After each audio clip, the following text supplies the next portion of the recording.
In death, there are no accidents, no coincidences, no mishaps, and no escapes.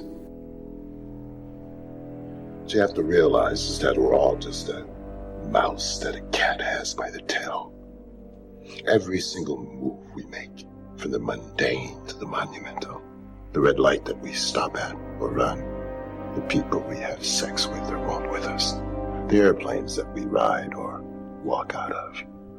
It's all part of death's sadistic design, leading to the grave. Because in the end, no one can escape death. And today may be your day to die.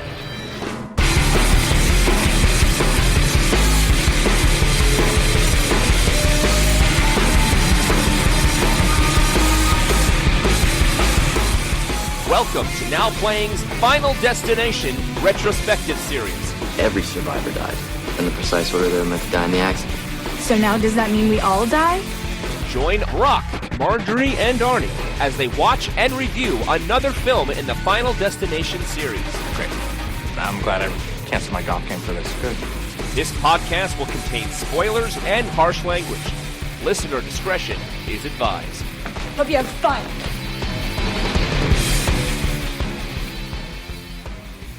Today we're talking about Final Destination, Bloodlines, starring Caitlin Santawana, Teo Briones, Richard Harmon, Owen Patrick Joyner, Anna Lore, with Breck Bassinger and Tony Todd. This is Brock, co-host of Now Playing. This is Marjorie. And this is your relentless son of a bitch, Arnie. And we are back at Final Destination. You know, I did not want to see this movie at all because it is called Bloodlines. Let's look at the Bloodlines Now Playing has reviewed. Pet Sematary Bloodlines, we covered that 2 years ago. It was a piece of shit. Tremors 5 Bloodlines. Admittedly, none of the Tremors were that bad, but that wasn't one of the better ones. Hellraiser Bloodline. I find some fun with Pinhead in space, but I know people hate that one. Day of the Dead Bloodline. One of the absolute worst of the Dead series. And maybe someday we'll get to Wrong Turn 5 Bloodlines. I mean, this is not a unique title, and it usually signifies lazy shit. So... Wow. I've read quite a few books with the Bloodlines subtitle, too, and it's just one of those things that why do they keep using this? However, in this case, Arnie, it kind of feels more appropriate, I would think, than all the other examples you just cited. Yeah, it just always indicates legacy, and especially with horror films, you'll notice just about everything I mentioned was a horror film. Right. Blood. Let's mention blood. Let's also mention that Marjorie is joining us on the Final Destination retrospective series now. Welcome, Marjorie. Hello, everyone. I have watched all the movies, so don't worry, I watched them before this because I think this series is pretty good. Kind of law of diminishing returns, but, you know. We watched all of these as they came out together. The first one came out in the year 2000 when we met, and we saw that one together and went to several of them in theaters. In our last podcast in 2011 for Final Destination 5, I had mentioned at the end of the show that I could see myself rewatching some of these as time goes by, and I've had the pleasure of watching the first 3 with my teenage daughter, because she and I have been sharing horror movies these past couple of years, and she wanted something lighter. We had so much fun revisiting it with her. When I came home from the movie theater, she asked, "Is it good?" I'm like, "Oh my God, you're going to love this." And as you mentioned, it's been 14 years since Final Destination 5. It's so weird because they wanted part 4 to be the grand finale, and then it made a lot of money. And so they did part 5, and when part 5 came out, Tony Todd was like, well, if this one makes money, they're going to film 6 and 7 back to back. Right. And it did make good money. But it felt like an ending. I rewatched all of these movies because it's been 14 years, and part 5 ends with that greatest hits credit sequence of all the deaths from all 5 films, kind of like the Freddy's Dead, Say Goodbye to Freddy montage at the end of that movie. So it felt like a closing. They've been trying to get this going since 2019. They had a script, it's available out there on the internet, where it was about a bunch of first responders. And I'm guessing there was an accident that they were responding to, and one of them saved all their lives, and now firefighters and paramedics and cops are cheating death. Oh, that sounds like it wouldn't be as much fun just because those people put their lives in danger all the time, you know? That sounds like a pall could be cast upon that script. Maybe. It's out there if you want to find the script and read it. I didn't look that hard for it, but I did read some things that were in it. And then they announced in 2021 that they were going to make a new one for HBO Max. When it was called HBO Max, before it was called Max, before it was called HBO Max again. But the person who really kicked this off is John Watts. And if that name sounds familiar, but you're not sure where you know it from, John Watts is the guy who was blessed with getting the gig for Spider-Man Homecoming and ended up directing all 3 of the MCU Spider-Man films. He's also done 3 other films. He's the one who came up with the idea of, let's make this a family story. People connected by blood, whereas the previous films were friends or strangers all going through this together. I wonder why that was the hook for him to get back into this series. You would think that it would be, since so much time has passed, there's so many new ways that people could die, might be the hook to get back in. And of course, the streaming thing makes complete sense, especially when it first launched, because there were so many, I would like to say, unnecessary sequels and IP coming back just for that familiarity so people would come to those streaming services. Disney Plus did a slew of those kind of things. And so that makes total sense to me. What I'm happy is that they put a budget behind this and put it in the theaters, just because that makes the most sense. You know, like a horror franchise, in my mind, should definitely go back to the theaters, as long as there are audiences who go, so you can have that communal experience of a horror movie. I do agree. Seeing this with our audience, especially the second time we saw this, was a lot of fun. I was also nervous, though, not only because it was called Bloodlines, but because this is being co-directed by Zach Lipovsky and Adam Stein. Zach Lipovsky, we've reviewed 2 of his movies here on Now Playing, and they're 2 of the worst movies we've reviewed on Now Playing. I even got to interview Zach Lipovsky back in 2014 at San Diego Comic-Con. Nice guy, shitty movies. Leprechaun Origins?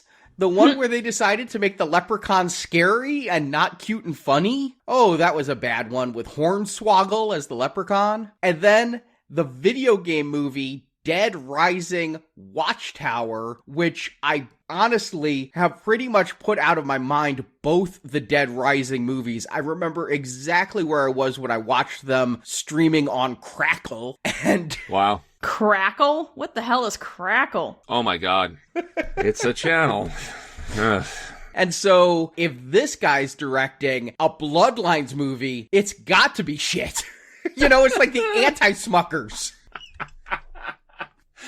Oh, man. Look, what got me about this was these guys are not exactly known. I mean, obviously they've done stuff, we reviewed them here, but if you have someone like John Watts behind it, why not hire a director who's done more stuff under their belt? It always makes me suspect when you have fairly new directors to come into a genre movie like this one. I'll tell you how they got this gig, Brock. They were clever. They worked for it. They were having a Zoom call with like 15 producers and financiers and pitching them on this idea of how they would tell it. And then mid-Zoom call, they faked one of them getting their head chopped off by a ceiling fan, just in a Final Destination kind of way. They had rigged it up so that the webcam was at the right angle, and they had all the special effects going. And so the producers and things through the Zoom saw someone get their head chopped off, and then, this is the kind of thing we do. And that got it. You know, I tried that in a job interview once, and I didn't get the job. Oh, well. Yeah, the only thing that gave me hope was one of the 2 credited screenwriters on here was Gary Busick, and he has done stuff that I have liked. Ready or Not, Abigail, which I really did like last year. That one took me by surprise. Scream 5, Scream 6. He's also the sole writer of Scream 7. He was co-writer on most of that, so, you know, was he doing the good stuff or was he doing something that somebody else was then fixing? It's hard to say, but he also co-wrote this. So if there's any light in the fog of this talent, I will say, it's him. Mm-hmm. So you guys saw it twice. What was your audience reactions overall? Well, the first time we saw it, an Alamo-like place. They do kind of keep the texting and noise down, which is nice. And so then we saw it again last night at AMC on the IMAX laser projection. And I have to say, first of all, that screen was amazing. Noticeable difference in the clarity and brightness of the movie. It was very worth it going there. That crowd was a lot different. The lady that was sitting a seat away from Arnie cackled, like literally cackled, at numerous times during these deaths or funny things. The scene when they found out that Eric wasn't Howard's son, they're like, oh, it was really good with the audience participation in this one. I mean, they were lively, they laughed at the right parts, and it's always great when you have somebody who overreacts near you anyway. Yeah, that's true. Yeah, we saw this twice because I noticed it had said filmed for IMAX. Now, sometimes that just means we're putting it on IMAX. This isn't Sinners, where they pulled out the expensive IMAX cameras and shot on 68 millimeter film or anything like that. But I was surprised how much of this movie was actually shown in the expanded IMAX ratio. Far more than Sinners, I will say. Every single death scene in this, including the extended opening, is in the full IMAX frame. And it had a very cool transition where, like, the picture would expand. It wasn't like how a lot of them do it, where it's just a cut and it's now a different ratio. This one would, like, zoom bigger and show you more and then zoom smaller again. And because the death scenes here are so protracted, I'd say, yeah, almost half the film used the expanded IMAX ratio. Oh, so it's worthwhile seeing an IMAX if you can see it just for those reasons. That's a good thing to know. Yeah, Final Destination has always taken advantage of its tech. I did rewatch all 5 for this, and I rewatched 4 and 5 in 3D, and I forgot how great the 3D was in those. I can't imagine watching those in 2D because it's so in-your-face type stuff that if it's not poking out at you, it kind of reminds me of Friday the 13th Part 3 when I used to watch that on video, and you could just tell that, like, that eyeball is supposed to be in your face, and it just looks like shit. Yes. And so here, with Final Destination 4 and 5, watching those in 3D was great, and here, 3D's kind of passé again now, but they use the IMAX to the maximum. Overall, my audience was very quiet. Very, very quiet. So it was a different experience in the audience for what you guys had, and skewed much older. There was not a lot of young people in the audience, so it was like people who know the series came to see it. Ours was pretty diverse, I have to say. Lots of races, lots of ages. And I don't know if you guys saw that one of the marketing things they had with this movie is they invited a bunch of people and their mothers to come see a very special Mother's Day movie, and they showed them this movie. I did see that. Which is awesome! Fantastic, really clever, and it went viral, and I can only imagine if that was my mother, she would just freak out. Yeah. My mother would have loved it. And it truly is a movie about mothers and female lineage. I mean, they didn't lie. I did like that some of the marketing for this is they had a log truck drive around. I don't know if it was just LA or what, but they had a truck with maybe real logs, maybe fake logs, and then some log-looking banners that said Final Destination Bloodlines. They know what the best kill in the entire series is. They're going to play to it. Yes, I think that they did a really good job on the marketing for this movie. So, Arnie, why don't you start the Harry Nilsson music and give us a plot summary? In May 1968, Iris and her boyfriend Paul go to the opening of the Skyview Tower. Each of them has a secret. Iris doesn't know Paul is going to use that night to propose to her, and Paul doesn't know that Iris is pregnant. What Iris does know, though, is the Skyview Tower is going to collapse. A combination of poor construction, stomping dancers, and a bratty kid cause a disaster that kills everyone in the tower. Iris has a psychic vision of this and is able to get everyone to safety. In the present, we're introduced to our main character, Stephanie, played by Caitlin Santa-Juana. She is a college student who's plagued with nightmares of her grandmother's 1968 disaster, yet Stephanie has never met her grandmother. Iris became a paranoid recluse, estranged from her son and daughter, Stephanie's mother and uncle. Stephanie goes to meet her grandmother, who explains that death was intended for everyone in that tower. Since Iris saved their lives, death has been coming for everyone in that tower, in order, as well as any offspring and descendants those people had. Iris had been keeping a journal of all their deaths, as well as ways to keep death at bay. She hasn't left her fortified cabin in over 20 years to keep herself safe. Iris now has cancer, and she knows death will be coming for her children and grandchildren.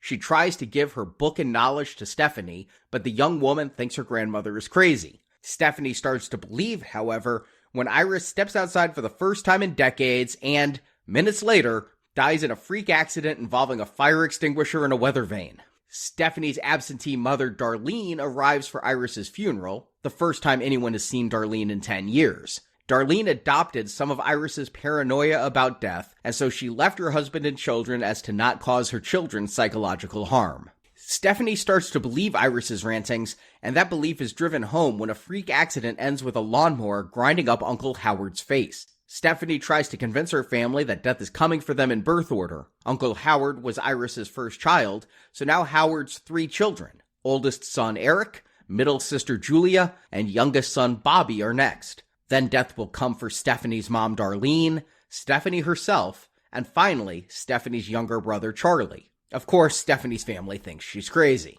That night, though, Eric suffers a freak accident at the tattoo shop where he works, but he escapes mostly unscathed. Emboldened, Eric mocks Stephanie's fear of accidents, until yet another freak accident ends with Eric's sister Julia crushed to death in a garbage truck. That's when Aunt Brenda, who married into the family so isn't part of the bloodline, reveals Howard wasn't Eric's real dad, so death is skipping Eric. Julia was always next in line, and now it's Bobby's turn.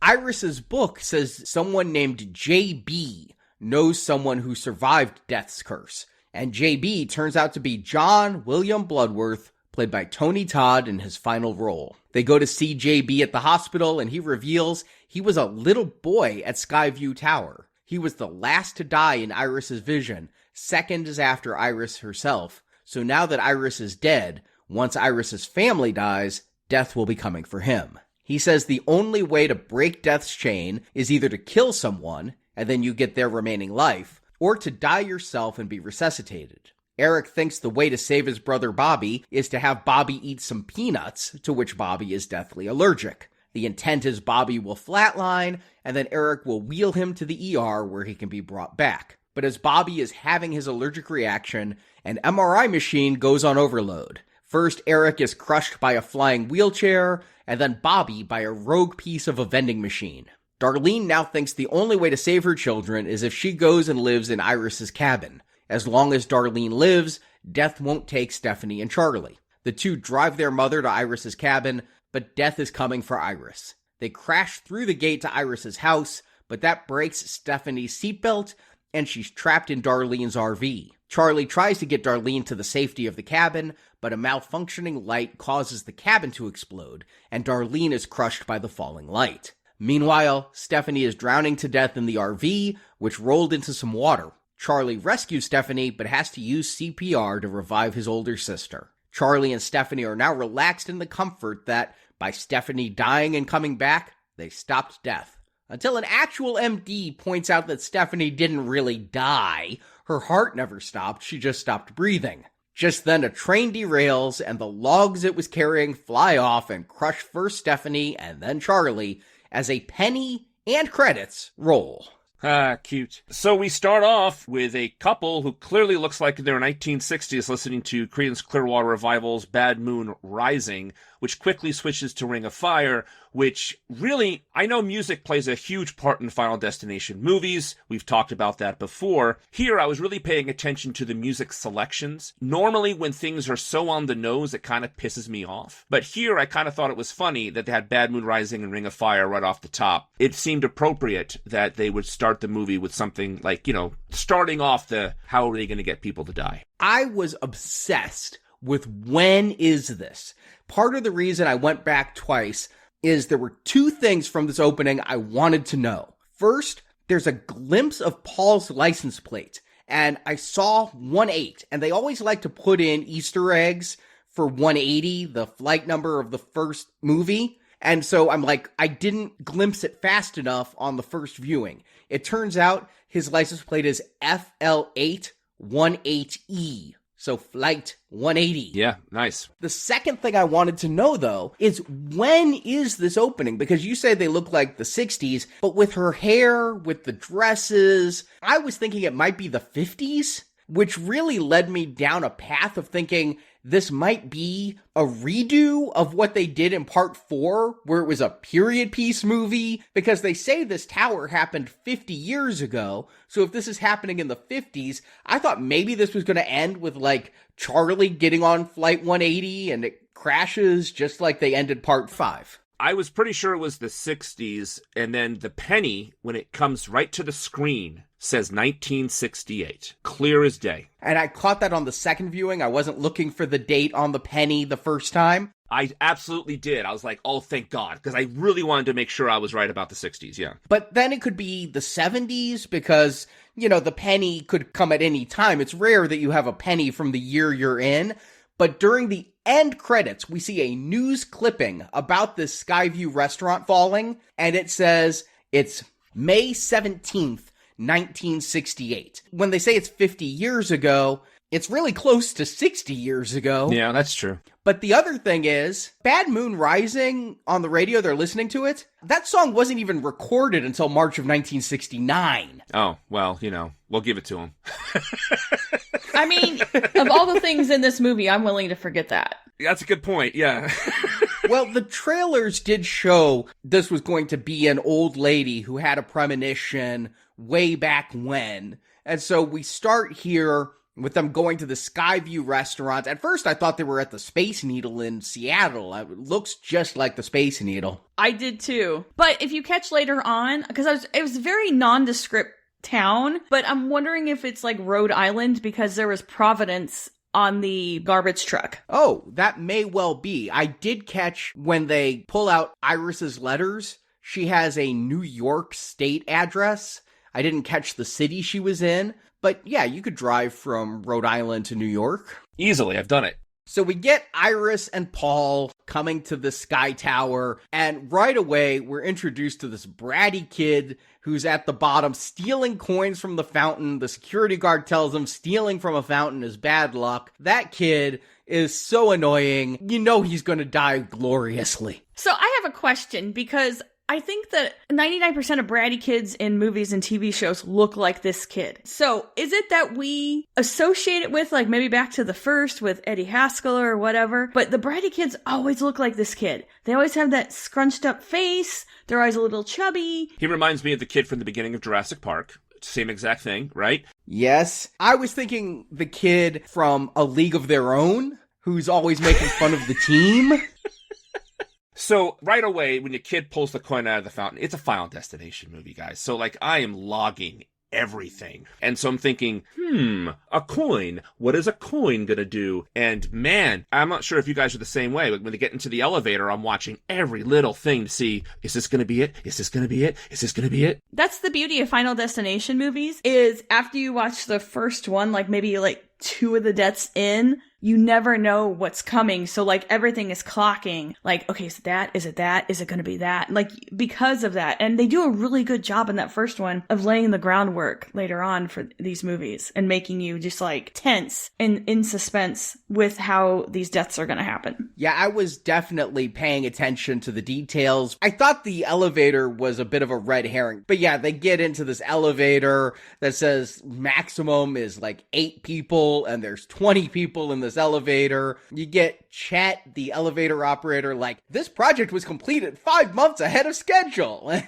You know that's not a good idea. And they did something really clever here because, yes, they're setting us up in the elevator for the fake out, but they have close-ups. The woman's freaking out a little bit. So close-ups on lips and shoes and the kids jumping up and down. So yes, completely a red herring, but it's really building up that tension that Marjorie mentioned because we know we don't know what's going to cause the chaos. So we wonder, is this all going to come back later, or is this the tragedy? Is the tragedy the elevator? But no, they get out of the elevator fine, and they continue to toy with us. This is like the longest I've ever can remember of them toying with you, and then, of course, the disaster. Like, this whole segment it's a pretty long opening. This takes up a good chunk of the movie. And Iris and the premonition and the disaster Yeah, it was about 20 minutes of the movie, and I think this is kind of going back to the pacing of the first one, where we're actually introduced to all of our characters before the flight, and then they get on the flight, and they have all their interrelationships and their crushes and things, and then the flight happens. So I think it's similar to that one. The others did get into the disasters a lot faster. Yeah, and this one I think is one of the longer entries in the series. This one almost ran a full 2 hours, with credits, to be fair. Yeah, it is the longest Final Destination movie. And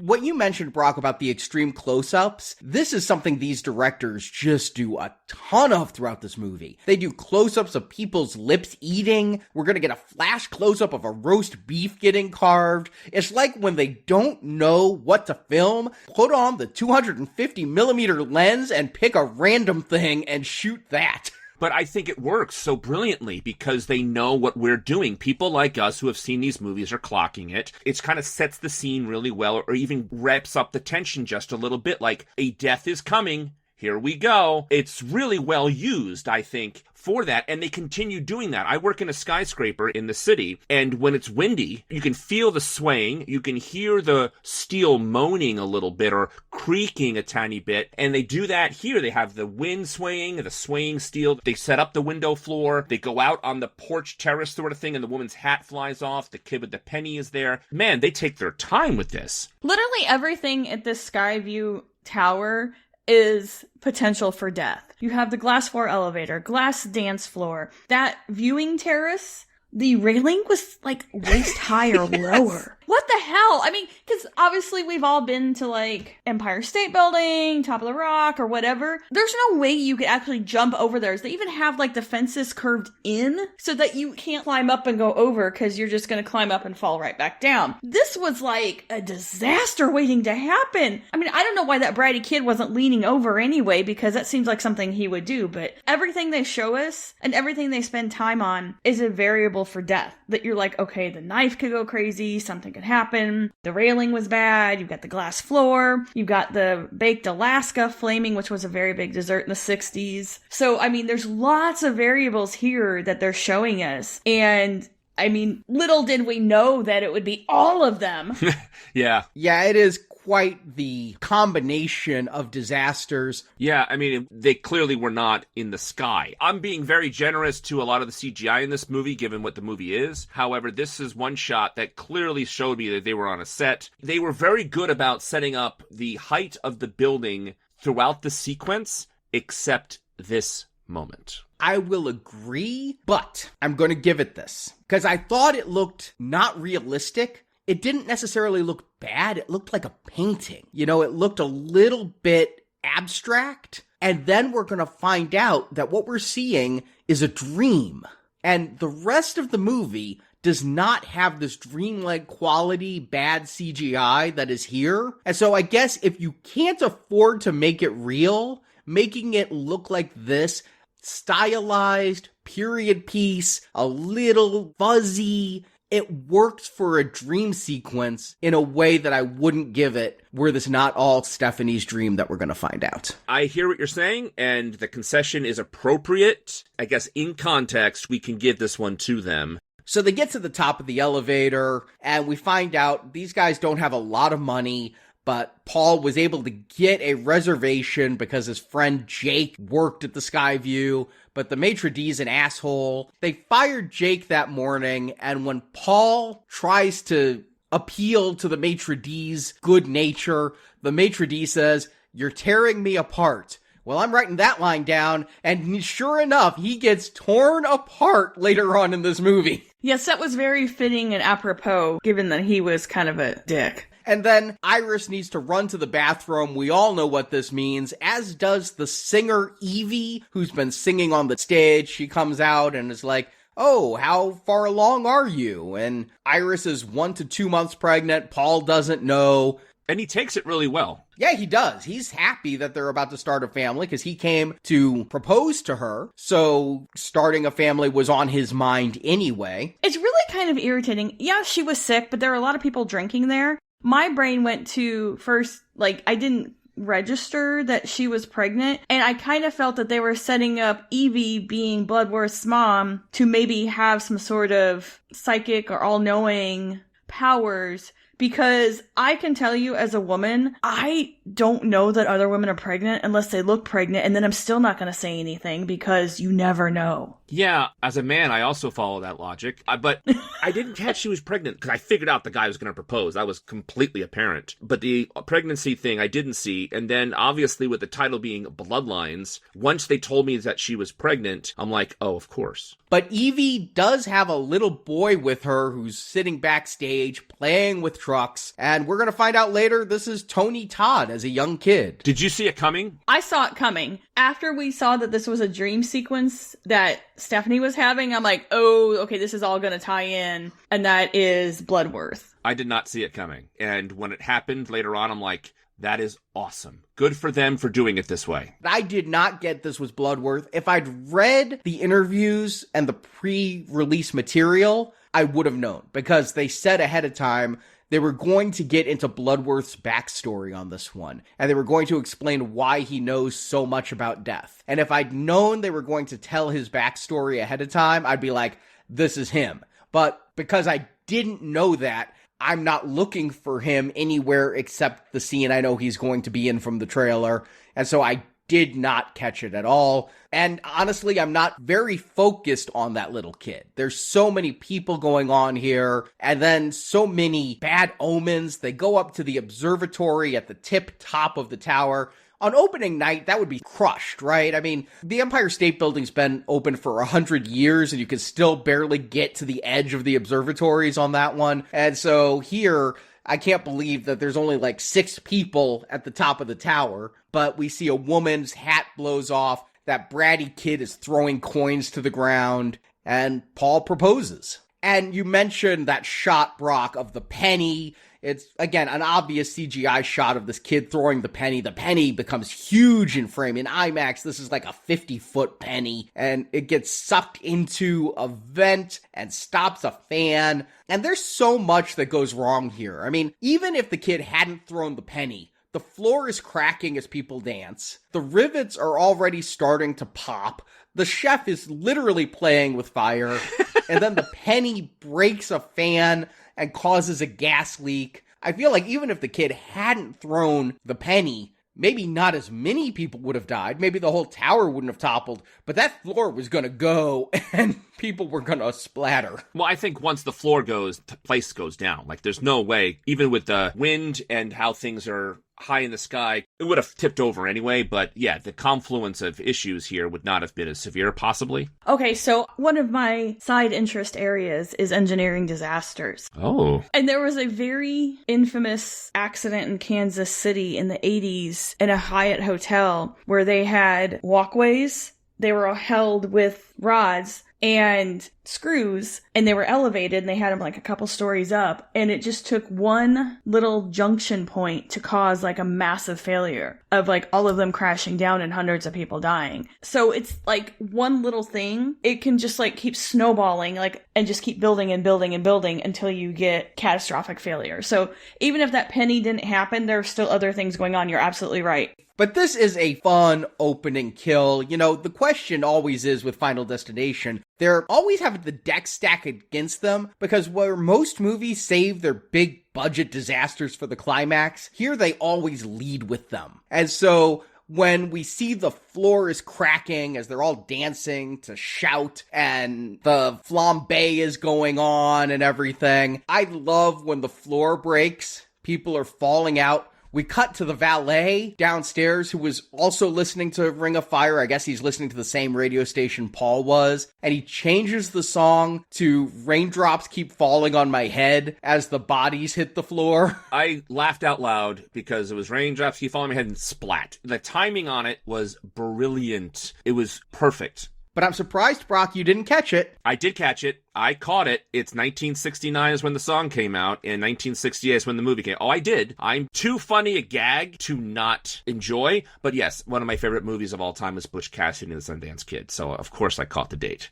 And the song was written for that movie. And I think I would probably complain if they used, like, Let the Bodies Hit the Floor or something. I'm not going to get nitpicky about 1 year when no other movie adheres to the correct timeline for songs. It's so on the nose, but this is a Final Destination movie. So normally it pisses me off when they do it as a shortcut but here it's just part of the fun. But the people fall, and you think that's enough. Paul falls. He's holding on. He's the last one to go. He's holding on to a shard of glass. His hands are bleeding. He said he'd never let her go. During the proposal, you caught that, right? Evie said that. She asked Iris, does he love you? Then he'll never let you go. So I thought Paul would drop her. I thought that was setting up that Paul was going to drop her or she was going to drop Paul. But Paul didn't let her go. Paul had his hands cut up by shards of glass and fell to his own death. Then comes the people running, and the chef catches a woman on fire. This is a world record. 71-year-old stuntwoman Yvette Ferguson lit on fire.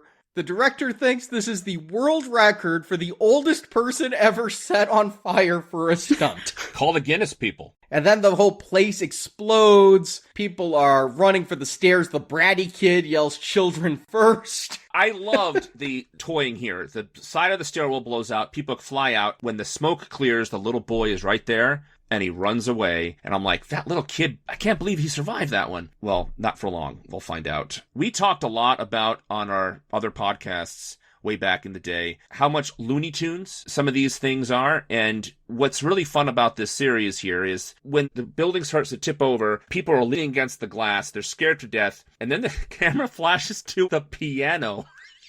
And pianos falling in Looney Tunes cartoons are some of the most fun gags. And man, do they milk it twice with this opening. The piano was just one of those laugh out loud Final Destination moments. The fact that it's just precariously balanced and that damn penny lands on the piano, and that's enough to tip the balance and smash that Asian woman. And the sound effects of those people hitting the window, like the breaking of the bones, it made me wince a little bit. But the piano goes out the window, crushes that kid. He just splats. So great. Then the penny rolls right back into the fountain from which it came. It was perfect. Obviously, Titanic comes to mind also with the tipping of the building and the people falling.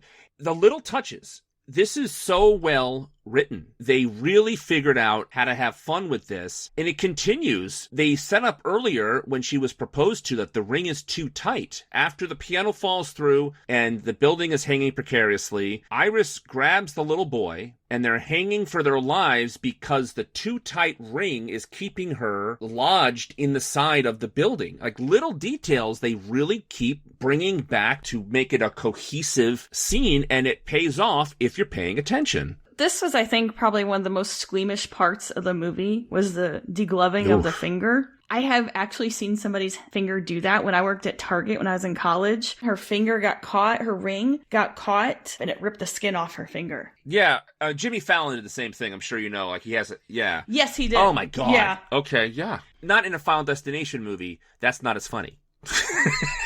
No, but it's disgusting, and they can fix it, but ugh.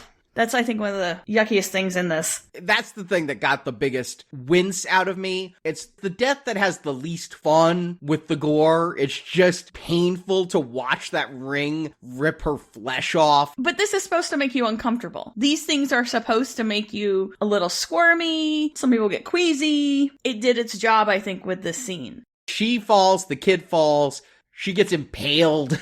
And, of course, we're so used to the opening being a premonition, and then we immediately jump to before it and see it averted. So when we jump 50 years later and we're introduced to Stephanie in, I looked it up, if you're learning vector multiplication, you're probably in Calculus 3 in college. Okay, wait a second. You actually looked up the math?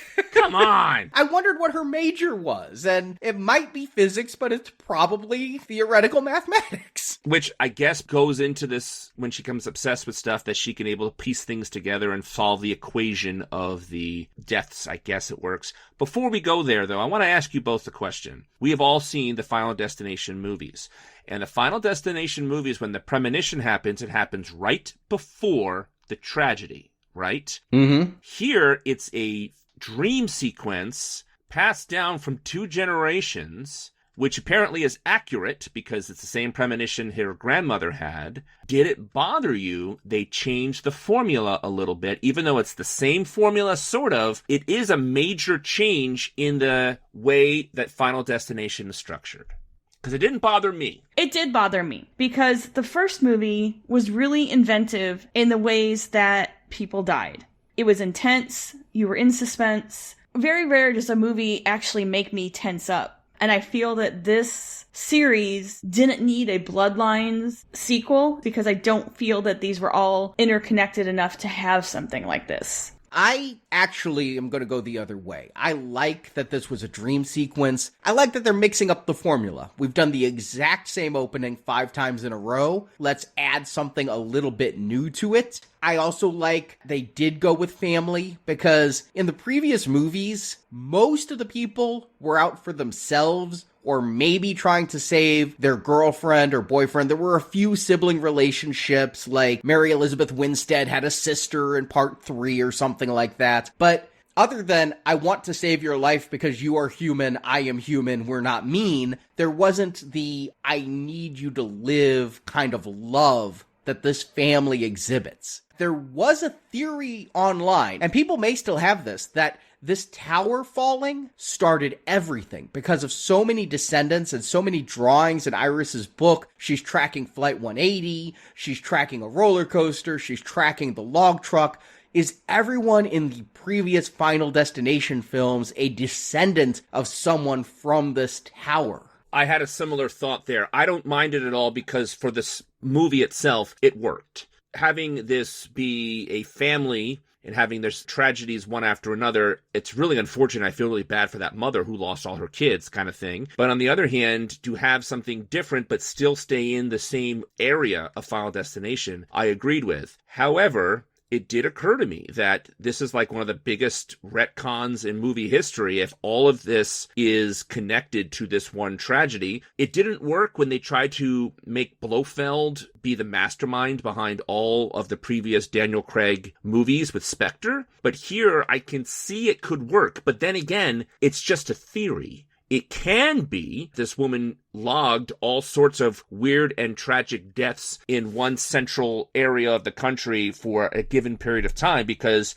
she's, off the deep end, right? So it could be, or it just could be a woman who is obsessing with weird deaths. Or maybe it could be a person who's obsessed with true crime. People who do podcasts and people have their interests for whatever varied reason. And this woman, because she escaped death and the premonitions, could just be following all these strange kind of deaths through the years. Here's why I don't think the theory works, and maybe super fans who run the Final Destination wiki will prove me wrong, but parents survive when their children die in the previous movies. We see both parents alive. So you would have to retcon like every single one of those people were adopted or a divorce happened and the birth parent died beforehand. There's a lot of retconning you would have to do to make all the other Final Destination movies heirs of this tower. It's a fun thing to think about, but I wouldn't put too much into it. But Stephanie goes back home because she's been having this dream for months. It's causing her to almost flunk out of college. She was a valedictorian in high school. She goes home. Her dad's there. Her brother's there. Her dad's happy to see her. The brother, not so much. They go to the cousin's house. We're going to be introduced to the whole family pretty quick because Marty is not in the bloodline. We don't really care about the dad so much, so we're going to focus on the cousins, Eric, Bobby, and Julia. It's a fun family. I'm going to say right away, though, Julia never feels like she fits into this family. I think it's the actress, but she never feels like she has a relationship with any of these characters. The other characters all have little background dialogue where they're talking with each other. Julia seems to be standing around. It feels more like Julia is like Bobby's girlfriend, not in that they do anything, but like just because she doesn't interact enough with the parents, and nobody's going to mourn Julia when she dies. We see people get really sad when other people dies. When Julia dies, nobody cares. Well, she does have a strong relationship with Charlie. We see that. So that's the only time that we see how close she is. But I agree, when she's hanging out at the barbecue and later on, maybe it's because the characterization is not as strong as the other people in the family. I mean, obviously, I think they do care because there's a whole scene of trying to save her. I disagree with that. They don't care that she died. I do agree that she seems blander than everybody else here. I think the actors here made a good effort to differentiate themselves from each other. A lot of times in movies, when they have a big house full of kids, to introduce us to the people who are clearly going to be expendable the rest of the movie, they kind of blend together. Here, they really make an effort to make each one different enough from each other. And then the actors also have different characters. Bobby's an idiot. And it's really kind of fun that he's so not smart, whereas Eric is pretty with it. It's kind of nice that they went that deep into these characters. It's funny to me because Bobby looks like your typical jock, but he's going to be very sensitive. And Eric looks like a drug addict with, to stereotype, but with all the tattoos and the piercings. I have tattoos. I'm not a drug addict. But if you're going to go the stereotype, he looks very goth and he ends up being somewhat smart. I'm going to say, though, I don't know if it's the fact that Bobby is dumb or if Owen Patrick Joyner just isn't as strong of an actor, but I never feel like there's a whole lot of emotion coming from Bobby. I think Eric outshines most everyone on screen here. I think that guy steals this movie. Agree completely. I loved this actor. Every scene he is in, he is the one you're watching. I loved him from the get-go. I hope we're seeing him in a lot more movies. He's been in plenty. I've looked him up because I was so taken by him in this movie. A really strong performance in a movie that technically, as you were saying about Bobby, you don't really need a strongest performance. I think he adds so much to this movie. Yes, I agree on all accounts that this guy stole every scene he was in and he acted circles around everyone else he was in a scene with. But on the second viewing, knowing the bombshell that's drop later on, did you guys notice anything about this family? Besides, they all look different. No, everyone is blonde in that family, in the cousins, except for Eric. Oh, I didn't catch that. Julia's blonde, Bobby's blonde, the mom and dad are blonde, and then you have Eric. And Eric is the only one that dressed in black. Oh.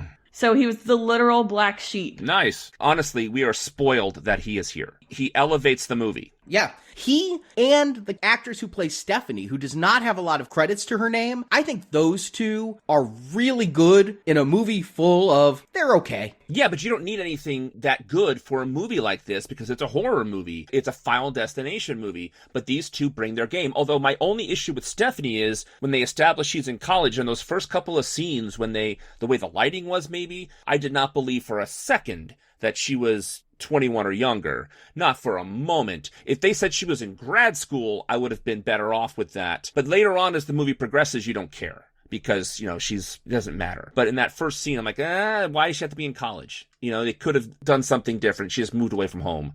The college thing didn't fly. Yeah, the actress is almost 30. I wasn't necessarily thrilled with her. I kept getting an Emilia Clarke vibe from her. Like, she has that, toothy grin where she's almost smiling, but not quite. I thought she was okay, but I think that the other guy was definitely the standout and the star. I was getting more of a Jenna Ortega vibe off of Stephanie. They both have really big eyes and very pensive performances in these horror movies where they're both trying to be intense and not being believed and being the young woman in this role. So I was thinking, they wanted Jenna Ortega for this movie. Every movie wants Jenna Ortega. And what they got was Caitlin Santawana.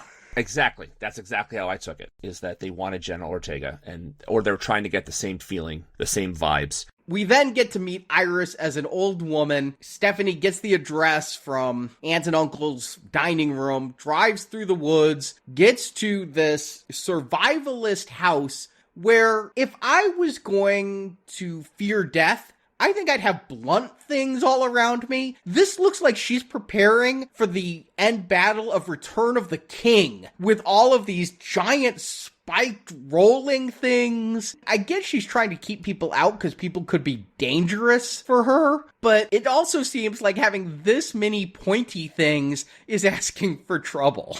But they're pointing out. And at this point in the movie, I don't know if you guys got this, but I got a major, like, Laurie Strode Halloween Kills vibe from Iris's Fortress. Absolutely right. And I also thought Castle Fortification, Arnie, but I thought that was perfect because she's over the edge. So who would fortify their house in a way that would only affect people on horseback? Honestly, it doesn't make any sense.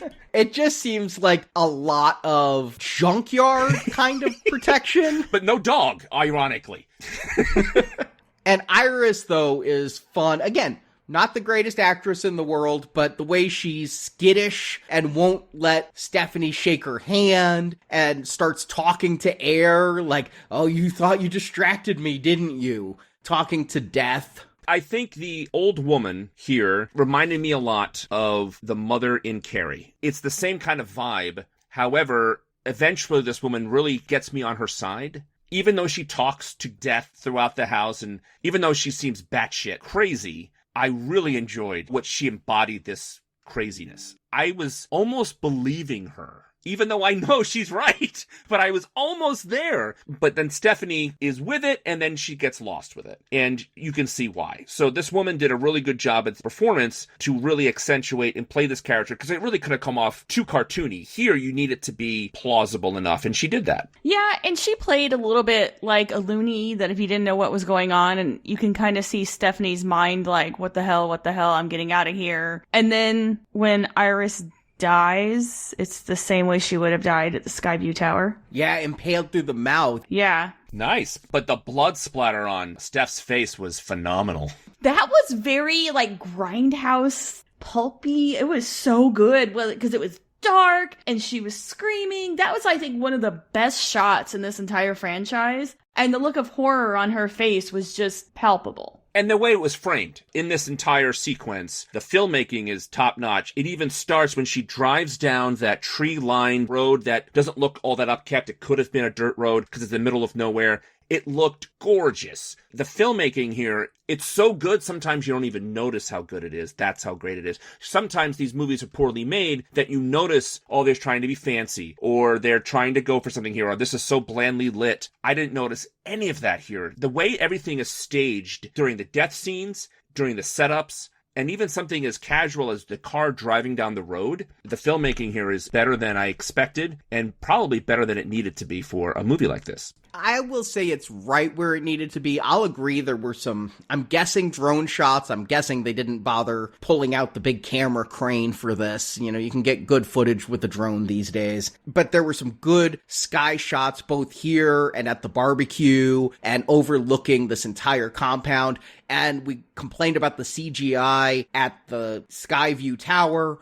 But here, I'm guessing some of the fortress we see is CGI enhanced at the very least. I couldn't tell. As far as the blood splatter on Stephanie's face, I loved that too. They did test screenings, and the test audiences said more blood. So they went back and digitally added more blood. And I wonder if having it on Stephanie's face, the shape it made just didn't feel like somebody splatted on her face. It kind of was a little circular. I wondered if that was CGI blood on her face. I don't think it lingered long enough for me to even register. You know, there were clear times of CGI over-the-top stuff, but for this franchise, for this series, what I think is good, when faces get smushed or blown up, it's over the top enough that it kind of takes the reality of it out a little bit so you don't feel so guilty that you're laughing. These are slapstick. They're macabre slapstick. They always have been, and that's where they have to live if you're going to make a Final Destination movie. Well said, and it's exactly what I was trying to say. Yes. And one thing that bugged me about this movie is the timeline, because you could think that Stephanie just went home for a weekend, and this all happens in one weekend or something, but we jump straight to Iris's funeral, and having had some deaths in the family recently, that's like weeks' time, you know? It takes a while for the mortician, and in this case, the police investigation, you have to buy the coffin,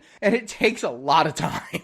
The timeline of movie funerals never, ever works. Ever. Like, this is not unique to this movie or this timeline. No, I've had some deaths recently, so it's more apparent to me. Like when Howard dies later on, they have a fucking headstone already? Jesus Christ, how fast did that guy carve? I will say the headstones usually do take a month or two because you get them after the fact, but we're not going to split hairs on this part, Arnie. I mean, let's be honest. I can concede the movie deaths and the movie funerals happen much quicker. We get a little bit of character development at Iris's funeral. It's a subplot that I feel doesn't pay off. Everybody's mad at Steph because Steph is kind of like their mother. She went off to college and hasn't maintained contact. She used to be BFFs with Julia, didn't maintain contact with Julia. Charlie's all butthurt because Steph only comes home for holidays. He feels abandoned. Well, because it references what the mother did, right? That's what they're trying to connect. That is a piece of the backstory that I thought does not matter. The tension between her and the rest of the family, I believe, is in the script because that would make them all not believe her theories of the death that she's now taking up from her grandmother who died. That is the only reason I think it's here. So it takes 2 or 3 deaths before the family comes around to the theory. But I think they kind of just like dropped it like a hot potato and we didn't have that tension anymore. And yeah, there was the reunion because this is the funerals where the mom shows back up and we kind of gradually learn why the mom did take off. And I don't think that the family tension, you're right, was necessary, needed, nor did they really flesh it out. It's just kind of there. Yeah, I agree. I thought about it. Why did they make this point? Because I was looking at the structure of the movie, because this movie is all about structure and how about the vignettes and how they work together. And so they did spend enough time on this to reintroduce the mother. Is all of that necessary for this movie? I mean, it doesn't necessarily hurt the movie, but I don't think it's needed either. I think it's needed. I think it's always better when characters have depth. I just don't think it works. I don't think enough time is given to it, and I don't want this movie a minute longer. It's the longest Final Destination movie already. I never feel bored by it, but I'm glad the pace keeps up the way it does, and the tension's always there. I don't need long drama scenes like out of Stand By Me, where Gordy is mourning the death of his older brother, you know? So I just call it out as this didn't work, but fortunately, we're soon at the family barbecue, which was trailer number 2. They took this and cut the entire barbecue down to 60 seconds and showed you Howard's death in trailer 2. So you know what's coming the moment the barbecue starts and they're playing the Pina Colada song. Oh my God. I think we need to ask Hollywood to put a moratorium on the Pina Colada song. This is the first time that I thought of the Guardians of the Galaxy soundtrack, and there's a couple other cuts from that same soundtrack. So maybe we need to put the songs in movie jail or something, because no more Pina Colada song in movies, please. Also, Spirit in the Sky is used here. I mean, I'm guessing you can get Spirit in the Sky for like a quarter as often as it's used, but please. It's like Sabotage and the Beastie Boys. They just keep using the same stuff. Yeah. But I will say there are 2 moments in this movie that got me. They really got me. I think it's probably because everything that's going on with our friend and co-host Stuart. But when Howard gets the family together and says, Iris's death should be a reminder to all of us to enjoy life and spend the time we have together because we're not going to get any back. That hit me far harder than anything in a Final Destination movie should hit me. It's both cliche and damn is it true. What made me feel uncomfortable in this scene was the ice in the blender with the glass shards in it, because that is a very realistic thing that could happen. So every time somebody took a drink from a glass, I was very uncomfortable, and I thought that they toyed with me brilliantly with this scene. And the glass shards in the drinking glasses was not the catalyst for the big death in the scene. I mean, I guess it could be because there's glass shard on the ground, but I thought it was going to be someone dying with their throat getting all cut up and things like that. I think that the glass and the ice is the only real, like, tense moment on this. I mean, I guess because of the Final Destination movies in my head, it's never what you think it is. But I think the other things could have used some more work as far as adding tension and weaving the danger in there like they do in some of the others. Like, I keep going back to the guy in the second one where the guy wins the lottery and his apartment, like, everything. You're like, oh, that's gonna do it. That's gonna do it. That's gonna do it. And then he gets out and it's the fire escape in his eye. I don't think they wove it enough in this one with all the different dangers. And maybe it's because they spent a lot of time and all their money maybe on the beginning sequence with Iris and Paul as well. So I kind of feel like it suffers a little bit there, and so do the subsequent deaths. I agree overall that there isn't enough fake outs for deaths, but here I think they're trying. The trampoline is tearing. There's the rake under the trampoline. Is somebody going to fall through the trampoline? I like the character moment. It's really subtle, but it's Darlene who says, oh, stop jumping on the trampoline. There's a rake under it. Well, Darlene, we're going to find out, is traumatized by her own mother's fixation with death. So it would be Darlene living in this Final Destination kind of view. They did set up the lawnmower a little bit, though, because they showed us him turning it off, or not turning it off all the way. But I didn't think it was going to come into play. Shows what I know. Here I am saying to you guys, I'm watching every little thing. I noticed it, but I didn't think it was going to come into play, especially once they started faking me out and uncomfortable with the glass shard in the drinking glasses.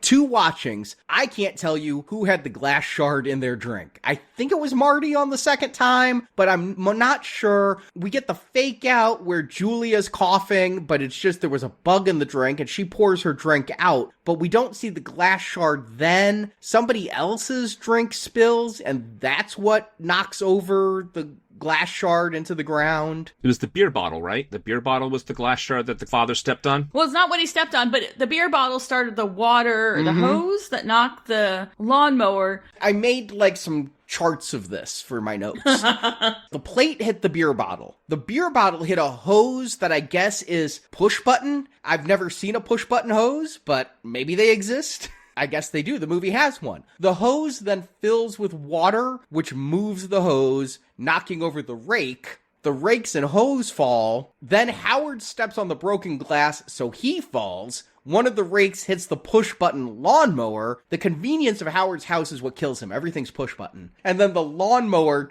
2 watchings again, I can't catch why it rears up like something in the mangler to chop Howard's head, but... So at what point does the ball fall into the bathtub and the post falls in the mousetrap, falls on the mouse? Hey, this is all Rube Goldberg stuff. Final Destination lives and dies by Rube Goldberg's designs. It absolutely does, and that is part of what makes these movies so fun. This death here, we're all talking a little bit complaint about this one. This one seemed like the weakest of the batch for me. The instances that lead to the next instance that leads to the next instance, yes, these movies are a little far-fetched, but this one didn't feel as strong. I think it's good that it's the first one after the premonition death. In a movie like this, you want to build and build and build. And this one and then one coming up are the weaker ones, but they're early in the movie, so when they keep building, it's okay. But yeah, this one was too Rube Goldberg even for me. I also think, honestly, I could have used a little bit more gore of a blade on somebody's face. If you're going to do it instead of just showing people reacting to it. It feels a little PG-13, and because it is so prolonged and so interrupted because so much happens. I mean, the scene has Howard and Brenda trying to reconnect and things. I just think they're trying to keep the suspense going while also having human moments. And I'll agree, it's not my favorite death. But I do like this death. I like most of the deaths in this movie, but they just aren't peak. You know what I'm saying? Like, I'd give this one a B-. The lawnmower kicker, right? What actually gets him is the lawnmower goes on his head. I mean, I mow my lawn. I'm always careful anywhere near the blade with my hands and things. However, it seemed really cartoony. And again, it's a cartoon movie-ish, over the top stuff, but it didn't play. I found this one to be the weakest death in the movie. Lawnmowers in probably the last 20, maybe more years, to engage the blade, to make the blade spin, you have to actually physically hold on to something. And I'm sure your mower's the same. So even riding mowers, you can't get off of it with the blade engaged. So it's kind of improbable. It looked like an electric mower, judging by the little button, but you still have to actually physically hold something in order to make the blade spin and cut. And it's annoying if I have to take my hands off the thing to change the podcast that I'm listening to when I'm mowing my lawn, that oh crap, I gotta pull the thing again to turn the lawnmower back on. Yeah, it's annoying.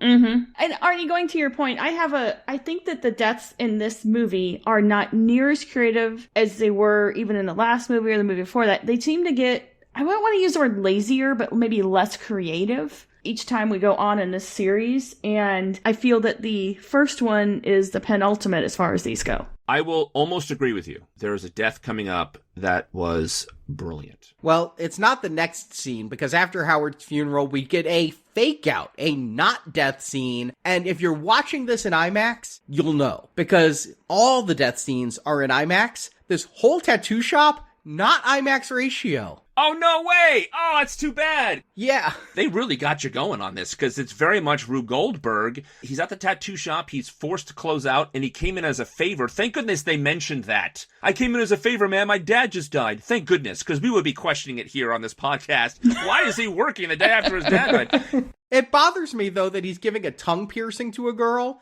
No aftercare instructions. There's bacteria in your mouth. That woman's going to have an amputated tongue. There's a Final Destination spin-off YouTube short I want to see, is the Final Destination of the gangrene tongue. I just assumed she got it at the beginning, because afterwards you'd probably just be like, I'm in pain, I need to get the hell out of here. She seemed to take it really well, though. And then he's giving himself a tattoo that says dad, which is kind of nice, because it always says mom, doesn't it? That's nice. He does that. He had these giant cans or jugs or whatever of disinfectant. That makes sense to me. It's a tattoo parlor. Good for them for taking care of these things in the proper way. But of course, they're highly flammable. What I love about this movie is they put the warning labels in clear view, but they also don't put them straight on. They're always like a 45-degree angle. They do the same thing with the vending machine coming up. Like, it's really clever. Like, here we go. They did that earlier when Stephanie's going through Iris's book while the others are at the barbecue. They do a shot of the family photo, but they do that canted, like 30-degree angle to show you something's not right. It's fun. It's kind of cool. It's a little hacky, but it's kind of cool. Yeah, okay. Also, they're using music the way they're using it here. It kind of fits in with the movie. This tattoo thing, they had me. I was convinced. The gimmick of it for me was not just the fire with the chemicals. It was that his nose ring got entangled in a chain that got tangled up in a ceiling fan. So the ceiling fan, which, again, I'm not sure if it could really support someone's weight. I'm not sure. Indiana Jones had a death like this, I think, in Temple of Doom. The whip was around the guy's neck. He got sucked up into the fan blade. Basically, they milked it so the kid was smart enough to climb on a stool, then climb on a counter, so he gives himself more time to not get caught up by the fan. And by the time he gets the chain out of his nose, he falls over. And again, Indiana Jones, he gets the heart burned on his skin, like in Raiders of the Lost Ark, and we think he dies in the fire. There's a couple things I really like about this scene. The first is that bobblehead that starts the Rube Goldberg thing is the Crimson Ghost from Misfits, the band, if you know that. It kind of looks like Death, but with the red cloak and everything, it's clearly from the band The Misfits. And then he's listening to this loud music, and that's causing the bobblehead to go to the speakers. But then he changes it to sad music as he tattoos Dad, right? And there's no bass in Harry Nilsson. That's not going to jerk the bobblehead. But then there is that one moment, that one thump of bass right in the chorus, and that's what knocks it off and starts everything. So much here has to happen, though. Like the tower at the beginning, the bobblehead hits the needle jar, but Eric gets up to clean the glass, and the chair rolls, which knocks over the cleaning material, and then the roof change just loose on its own, so that's not caused by anything. I'm not even sure after two viewings. I think it's a lamp that sparks the chemical fire. I don't know what ignites the chemicals. But this was trailer number 1. This was the teaser trailer. I remember seeing this teaser trailer. You don't know what you're seeing. You just see the tattoo guy and all this shit happens to him. And I'm watching the trailer like, this feels like a Final Destination movie. And then it comes up and says Final Destination Bloodlines. I'm like, oh, it is a Final Destination movie. But this scene, absolutely right. This is perhaps the best scene in the movie. It's not a death. Obviously, Eric survives. But it's got everything that they have had previously in the movie series, where you have a series of accidents, all of which could take him out. Get a little bit of squeamishness, make you a little squirmy because of the nose ring and then getting caught in the fan. A real danger. I mean, I guess if you've got that kind of thing. I mean, it's like a 1 in a million shot. You've got the flammables. And, you know, he's getting out of this. He knows what's going on. And it goes back again to one of the really good scenes. And the fact that we find out that he lives from this is just like kind of crazy and mind-blowing. And this is where the movie really surprised me. You know my favorite thing about this scene? We're going to find out that Eric wasn't Howard's biological child. And so he's not even on Death's list. So the fireball and the impromptu nose ring zipline, this isn't a supernatural warning. This is just him being a disaster magnet. Death was probably watching, like, should I do something? Nah, let's see where this goes. I don't like how they explained it away later on in the movie, though, that when you mess with death, things just really go awry. You mean his eventual death is what you don't like? Like, how they explained it away. Because his death did come out of left field. Right. But you cut outside the tattoo shop, you see the flames, but because we don't see the body burn and this is a gory film, it left doubt in my mind if he died. I did not just chalk him up as dead. So when you see him the next day, and he's wearing a fire department shirt, because obviously his jacket burned, and the fire department had to give him something to wear, I was not surprised that he was alive. Here is a guilty pleasure death for me, because he's walking down the street with his fire shirt, right? And then Steph goes all crazy town saying, oh, that soccer ball can hit you in the face. And then it bounces off of this and goes into the garbage can. And then obviously that's exactly how she got into the garbage truck, okay? So that's a guilty pleasure kind of fun thing for me. This death is a lot of fun because, again, Eric, this is his standout performance right here when he's like humping the truck and pretending I'm invincible. And then they almost do a replay of part one because he's standing in the street and the truck comes behind him. You think they're going to hit him like they did in that first movie. That was even the end of the trailer, was the truck coming at him and then blood splatters on the screen, so you thought it was a death. And then in the background, Julia's going for a run, and you just see in the background everything that Steph predicted happens. The branch cutter hits the guy who has a leaf blower who blows leaves in the soccer ball kids' faces, hitting the soccer ball into Julie's head. And Eric was like, ooh, I think I can survive that. But she gets knocked into a garbage can and then picked up by the garbage people. And of course, they're all running after the garbage truck driver who's listening to Kelly Clarkson, "What doesn't kill you makes you stronger." Very funny. Very, very funny. And he's swiping left on a dating app while driving a garbage truck. This guy, clearly a winner. What I really liked about this scene is the three of them running after the truck trying to save her, right? And so it was really building tension in a different way. Getting her in the truck was over the top, but then going after her to save her is where the tension lied. Not only did I wince when her jaw is crushed away from her head, but then I laughed that her arm is amputated and Stephanie's still pulling on it. But she was kind of bitchy anyway, though, right, Julia? She was kind of nothing, though. I mean, she was nice to Charlie, but a little dismissive to Stephanie. I mean, it's just kind of a nothing character. And again, Eric is more upset in the scene when he finds out he's not Howard's biological child than he is upset that his sister just died. Jerry Fenberry? Jerry Fenberry? Is that why he always wanted to play catch? So funny. That was really good. That got laughs out of my audience both nights, was the catch line. I was hoping Jerry Fenberry would, like, be coming down the street and get hit by a truck in, like, a stinger, like, at the credits. Like, he has a name like, you know, my name is Jerry Fenberry. Somewhere we indicate it's him, and then he gets hit by, like, a Walmart truck or something. It'd be funny. But we're going to get rid of Marty and Brenda now and bring it down to the core four characters. In Iris's book, Stephanie saw JB knows somebody who beat death. And Darlene is able to remember Iris talking about somebody named JB. They're trying to figure out, where is it? It's something hospital. They even say, like, Clear Rivers Hospital. And if you remember, Clear Rivers was that character in part 1 and 2. Allie Larder? Yep, that was Clear Rivers. And so they're like that. I think in part 4, I noticed there was also the Clear Rivers Water Park. So they like making a lot of callbacks. I mean, I definitely think this movie is full of Easter eggs from the previous movies. And I'll say homages to the previous movies. We're about to get to one. But they go to the hospital.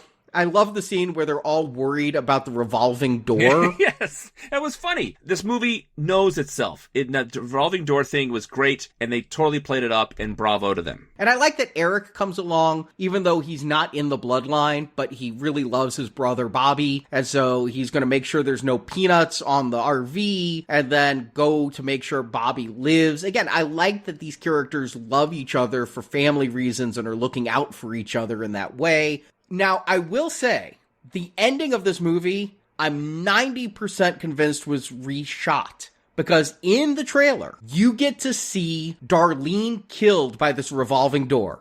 Which one's Darlene? Stephanie's mom, Darlene. But Stephanie's mom's Darlene is in a lot more of the movie. Exactly. Yeah. No, but they have a whole bunch of scenes. Like, they have her driving them to the cabin, and they have the cabin thing. That whole thing would be not in the movie? Yep. That doesn't make any sense. Yep.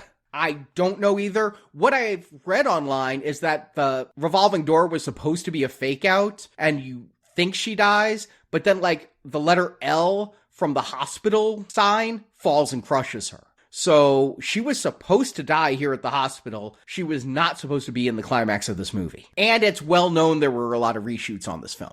So they get to see Bloodworth in the morgue of the hospital, and Tony Todd, his final role. When we saw this the second night, there was an audible gasp in the audience as people were not prepared to see him looking so gaunt, so ill. He looked pretty bad. Mm-hmm. And his voice was affected too because he's so old, you know? Yeah. It just made me sad to see him, but so happy that he was there for this. The connective tissue connected his character, the little boy. It was not necessary to have Bloodworth in this movie at all, but it was really great they did. It didn't feel forced or gratuitous like it often does. And it was a very nice gesture to have him in this part because he was in 1 and 2. It was very nice to let him go out in a nice way and not give him a cheesy part. And it was shocking to see him like that. Cancer's a bitch, and it's sad.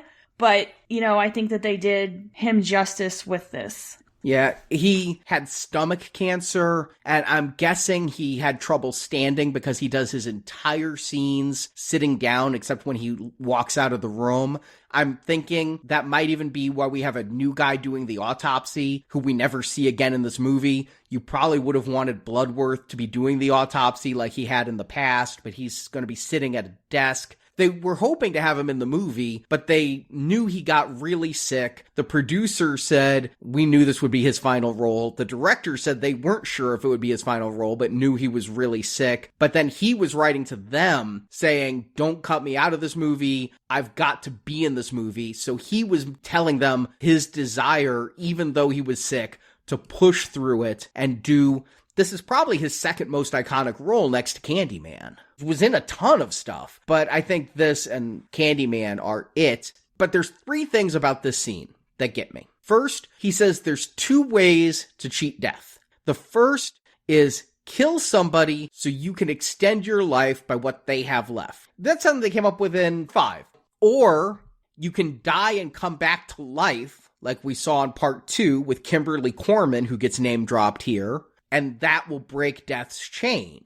But in part 2, what the whole impetus for the film is Tony Todd's Bloodworth says new life can thwart death's plan. And so they're all trying to live long enough for that pregnant woman to give birth, because if she gives birth to that new life, then death is thwarted. Then it is discovered in that movie she was never going to die in the accident anyway, so it didn't thwart death in that case. But we had Bloodworth in 2 saying new life stops death. Now, I guess that means being resuscitated stops death, but he could have said that more clearly. So many babies have been born from the tower fall, and now it's death is going through your lineage and killing all your children in order, whereas in part 2, it was at least heavily implied. The clearest interpretation of what Bloodworth says is having a baby breaks death's chain. So this annoys you? It annoys me that they're not going with the continuity and rules they themselves set up.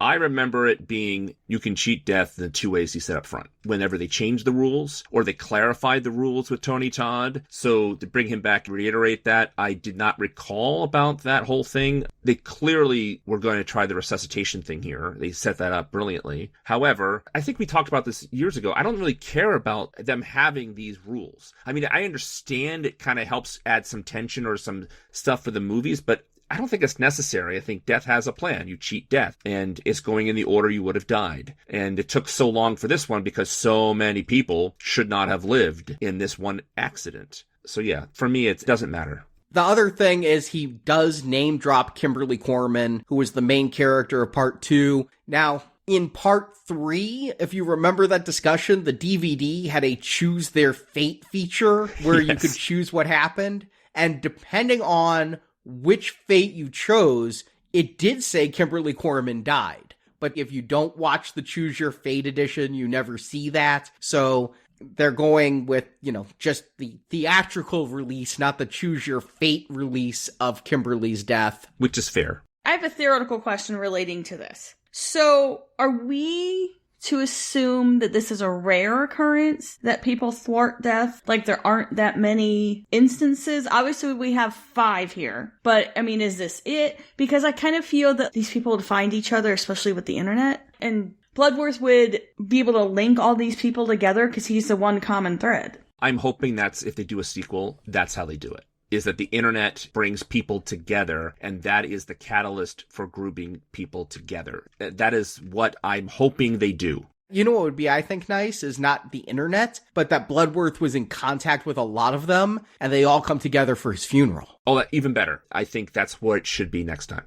But the third thing that gets me with this scene is at the end of the scene, the directors went to Tony Todd and said, just say whatever you want to say. Just you do these last lines. And again, with everything going on with Stewart, and that Tony Todd died shortly after this, when he says, I intend to enjoy the time I have left, and I suggest you do the same. Life is precious. Enjoy every single second. You never know when. And it's like, fuck. I thought it was so appropriate. I thought that was written. He came up with that already? That's great. Yeah, it is. And I thought it was just really well written and a wonderful send-off for that character. That he came up with it himself, it hits even harder. And yeah, it just got me. But now we know flatlining is the option. Darlene, Charlie, and Steph aren't for it, but Eric's saying, Bobby, we're going to flatline you. And I do love the moment with Bloodworth where he's like, who's next? And like... Bobby slowly raises his hand. And Eric points. They obviously were setting up the peanut analogy. And then they go to the vending machine, and I mentioned before, they focus in on the danger of it tipping over. But what makes me laugh about this was they were going to get the bag of peanuts, and he said, no, I want to eat that because it looks good. I think it's Bobby says, if I'm going to die, it's not going to be on those unsalted bitches. That was a nice touch. And I really like how the guy who plays Bobby, he played like kind of dumb and innocent really well. Yeah, he did. He was really fun. And they go into a room that turned out to be the MRI room to make him flatline. And he took his EpiPen so he couldn't do it himself. And that was kind of neat. However, you would think that, maybe they would be near some paddles or something. They're down the hall from the ER. He thinks that he can just push him to the ER in a matter of seconds. That's when he goes to that old lady and says, do you have long left? They went past the NICU and Bobby's like, don't even think about hurting those babies. That was really funny. But they both had that moment of looking at each other like, well, should we? Yeah, I know. That was great. Are we going to go there? No, we're not going to go there. But I think that Eric, he's not as dumb as Bobby, but Eric isn't a brain trust. I mean, when Stephanie says she's flunking out of college, Eric does say, welcome to the club. So it's not like he's the one I would choose to put this plan with.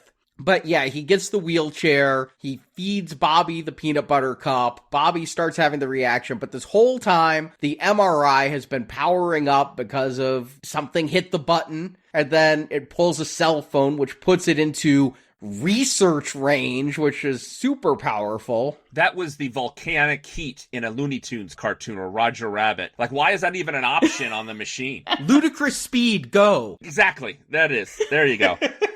It's just odd that there's no protocols or anything that they could just walk right into the MRI room, but I'm suspending reality anyway with this. This is my favorite death in the whole movie. Because the super magnet, you're not supposed to have any metal near you, and Eric is all pierced out. That is the catalyst for his death. And they milk this thing, right? They rip it out of his nose, rip it out of his ears, his nipple rings, and the capper was his cock ring. That was so funny. I saw it coming. When the nipple rings went, I went, I bet this guy has a Prince Albert. And then it just pulls in the pants. Such a funny gag. This sequence got the loudest laughs at our theater last night. It's so fun. It's so appropriate for a Final Destination movie. And then they have the wheelchair basically fold him in half into the MRI machine, which is gruesome and gross. And this guy is selling it. It was so much fun. Way to play with this character, what they've set up. So it is a payoff, and it was a beautiful idea for an MRI machine death. My favorite death in the entire movie, and I'm sad to see the actor go because I had so much fun in the movie, but this is the way to go out. I think it's my favorite death, too.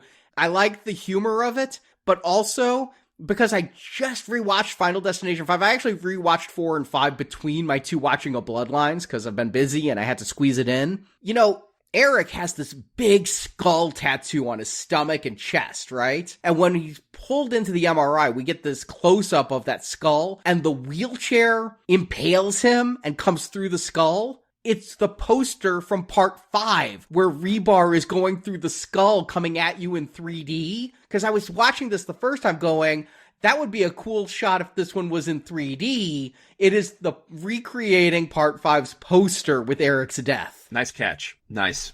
And Eric, he wasn't part of the bloodline, but Bloodworth did say, if you fuck with death, things can get messy. And so by trying to flatline Bobby, that's why Eric gets it. But you think Bobby might make it because he gets the EpiPen, stabs himself. I thought Bobby was going to go earlier when they're shaking the vending machine. The peanut butter cups get caught and Eric is rocking it. And you mentioned how they always put the warning signs in plain view. There was the warning sign that I saw on my vending machine at work that said, do not tip, could cause crushing death. And so Bobby's under it and you think it's going to get him. And no, it's the spring or the coil coming out of the vending machine that cuts his head off. And this is what we're talking about with these Final Destinations. You just never know what it's going to be. And this movie does it really well with practically every death, that they have a capper death, like they have a capper to it. And the spring one I didn't see coming. Like, it still spins when it's in his head. Yes. It didn't spin right in the vending machine, but it's spinning on his head.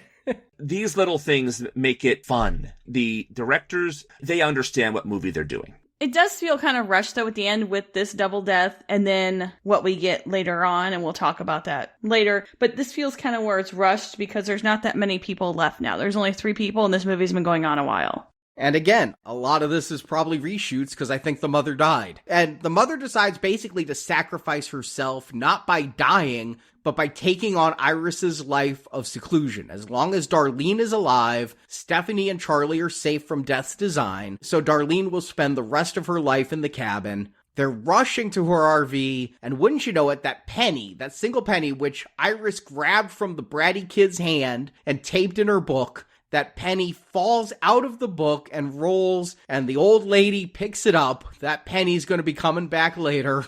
I thought then that the curse would transfer to her. That occurred to me, and that didn't happen. The penny made me mad because nowhere in any other previous movies was there any kind of penny linking this all together. Now, if there had been a penny that caused the plane to blow up in the first one, and it was like a little bit of a feature in each one, or like it was a continuing story of the penny, I'd buy it. But this one with the penny, it felt so out of place because we didn't have anything like that before. I feel like we're watching a movie about this 1968 penny. I think there were 2 callbacks here. Again, I think there's a lot of homages to the previous ones. In part 4, a lady gives a homeless guy some change, and the homeless guy looks at the change and says, "A penny," and throws the penny at some pigeons. The pigeons then shit on that woman's car, which makes her go to a car wash where she almost drowns to death. That's weak. That's a weak one. Also, there's the guy having constant psychic visions in part 4. He sees a quarter in his visions, and the lady who goes to the car wash drops a quarter, and so we think it's her who's going to die. But this is the death where a guy drops a quarter down in the swimming pool, and he jumps down, and the drain is on, and it sucks his bowels out of the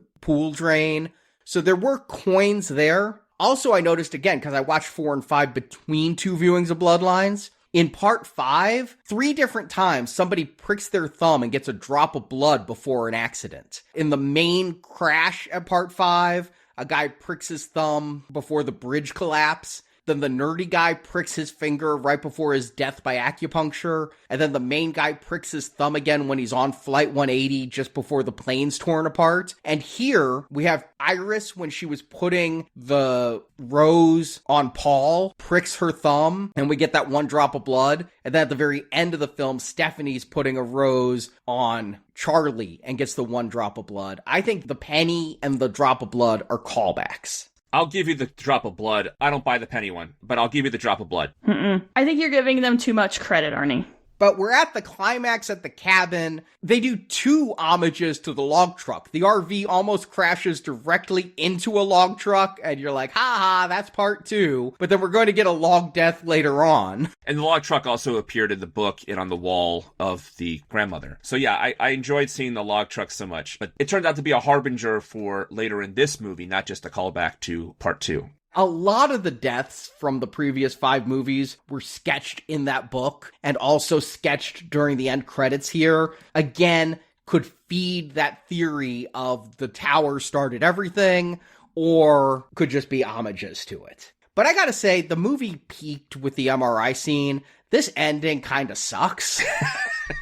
It does. This is where it went off the rails, literally. I kind of felt it was rushed. It didn't really strike home with me for some reason. Maybe it's because I didn't really care about these characters as much as I cared about the other family, because they seemed more organic, I guess, if you will. And then the guy that had the really great performance is dead. So by this point, I was like, okay, this movie needs to get over. So what got me about this was she's trapped in the seatbelt, all the things they have setting up in like varying plot lines of people in danger kind of came off like an action movie to me, not a horror movie, because people are in danger and they have to get rid of this and they have to, who's going to save them in the nick of time, or they can't reach the gun. It just kind of came off to me more actiony than horror genre. I'll agree with that. It didn't feel in line with the movies. Again, they usually have some kind of suspenseful down-to-the-wire ending in these Final Destination movies, but this one specifically with the house blowing up, it's not as good as the theater disaster that we had in part 4, I think it was. I just think that because they're ramming a gate, which is a stupid move. Oh my god, death is going to get us through an accident. Oh, let's ram a gate with a car. It's the movies. That's what they do in the movies. They ram things with cars. And they get there, death is just waiting and has frayed some wires. A light is already sparking. Earlier, there was a funny scene with old Iris. She has this, like, elbow magnifying glass that old people have to read things. And it points at a silver tray and bounces a sunbeam, and it bounces to a hanging plant and starts to burn the rope on the hanging plant. Here, we talked about the extreme close-ups. Like 2 or 3 times they show that hanging plant. I'm like, oh, that hanging plant's gonna land on someone. No, the house blows up. You're right, it was like an action movie, Brock. It like really felt like that and didn't feel like it was in universe, so to speak. And when the mom is like, I just need to get in the house, but I didn't enjoy this part of it at all. It's just kind of dull that Stephanie, who's the character I've liked other than Eric this whole movie, I didn't care about Charlie, I didn't care about Darlene, so that Stephanie is sort of replaying the end of part 2 with the drowning. Meanwhile, while she's just trapped with the broken seatbelt, we're watching Darlene save Charlie from being crushed, and then they do a total callback to part 3 when the light crushes Darlene the same way the pole crushed that guy at the festival. You know what also got me about the drowning is, they set it up earlier when she goes to see her grandmother, that there's this big, looks like a pond. That's just standing water. So like she's like drowning in standing water, which is gross on top of being unfortunate. Like it's really gross. Standing water smells and it's like yucky. It's like thick and like... And when Charlie drops the knife, in standing water, you can't just look through it and see where something is, because it's usually dirty and muddy. It's not like a pool or even the ocean where you can just open your eyes. No, but in the ocean, it's still hard to see stuff in the ocean with the salt water. Like, in movies, that really pisses me off that they can find things in the ocean floor. Obviously, like, deep ocean, you can't, but like, near a beach, people find stuff too quickly in movies. But again, this is a movie. This is a movie conceit, much like ramming the gate. And they just don't remind you that this water's been sitting there for God knows how long, and it's probably full of all sorts of bacteria. We slowly fade out on Stephanie underwater, fade back in, Charlie's given CPR, they're safe. She died and came back to life, and we can just walk away, and we cut to their house. Marty, the dad, is there with Paco the turtle, because Bobby was so concerned if he died, Eric had to take care of Paco the turtle. That was so funny. His dying words could have been, oh, take care of Paco. That was really funny. But here it comes up, and one thing we haven't talked about yet, there's that expression, I'm like a bad penny, I always turn up. And this is what happens. The bad penny turns up again. The penny falls out of the old woman's whatever and lodges itself in the train track that switches, so the train track can't switch properly. That sets up, I guess, the stinger death of the movie. They're outside of a house picking up Charlie's prom date. Did you notice that it was the street that Iris and Paul left when they were driving? Yeah, it's the same shot of the train tracks that opens the film that we see the penny get in, and then the same red car, or the same make and model of Paul's red car drives behind them. So it's the same neighborhood that Paul and Iris drove through, where this Jenny lives that Charlie has a date with for graduation. And Jenny's dad is going to introduce himself as a doctor, and did you guys think he kind of, like, went to the Larry David School of Acting when he's like, well, you kind of didn't die? He was a dick. No, but he was doing, actually, I think you didn't really die. And that's so annoying all the time. As far as Larry David, that man didn't go to acting school, but I love him anyway. I just don't like the actor. The actor was not good. I know in these kinds of movies we're not supposed to critique acting, but we've been spoiled here. The mom, I didn't really care for her acting. It was kind of soap opera-y, but Uncle was good with his acting. I really liked the acting throughout this movie, except for this guy really stood out like, that's the guy they got for this. You know, it's a couple of lines. They couldn't find somebody else. Anyway, the stinger death here is great. The train comes, the train gets derailed, goes through suburbia, and we think that they're going to get hit by the train. But no. We get the logs from number 2.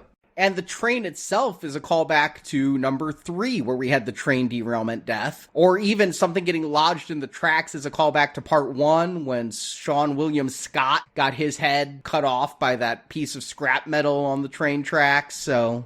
Oh, right.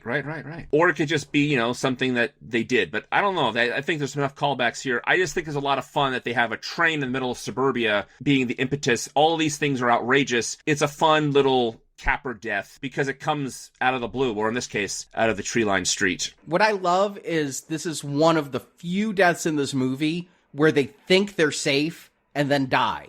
Like, they're running from this train, and the CGI green screening isn't great, but they're running from this train, and then the train comes to a grinding halt and they're okay. And then they're like, and then the train, like, jerks forward with a little more momentum, and that's when the logs come and splat them. That was fun. And then the end credits where the penny is just rolling through all of the deaths of Iris's book, showing some of the deaths from the previous ones. This is where I got my May 17th, 1968 date on the second viewing. And then the ending, dedicating to Tony Todd.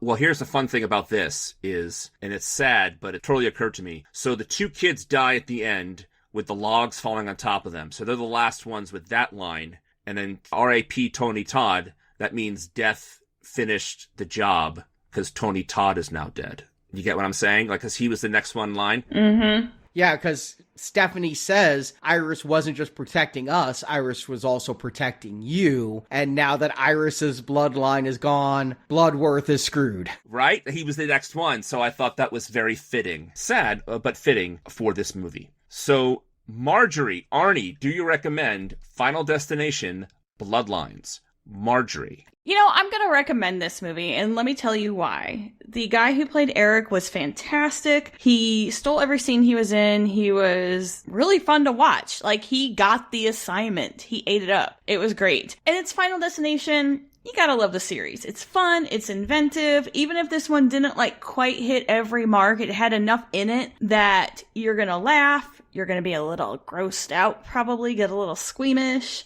And it is Tony Todd's last movie. And if you love horror, you will want that last bit of homage to him because he, you know, he's Candyman, which terrified me when I saw it when it first came out, even though I was old enough to know it shouldn't be terrifying, but real people are scary sometimes. But yeah, I thought it was a fine ending. It's got a nice little bow on it. We're done. Although I kind of resent the fact that the penny kind of came out of nowhere and we didn't have a penny throughout the other movies weaving in and out. But, you know, it is what it is. But yeah, I'll recommend it.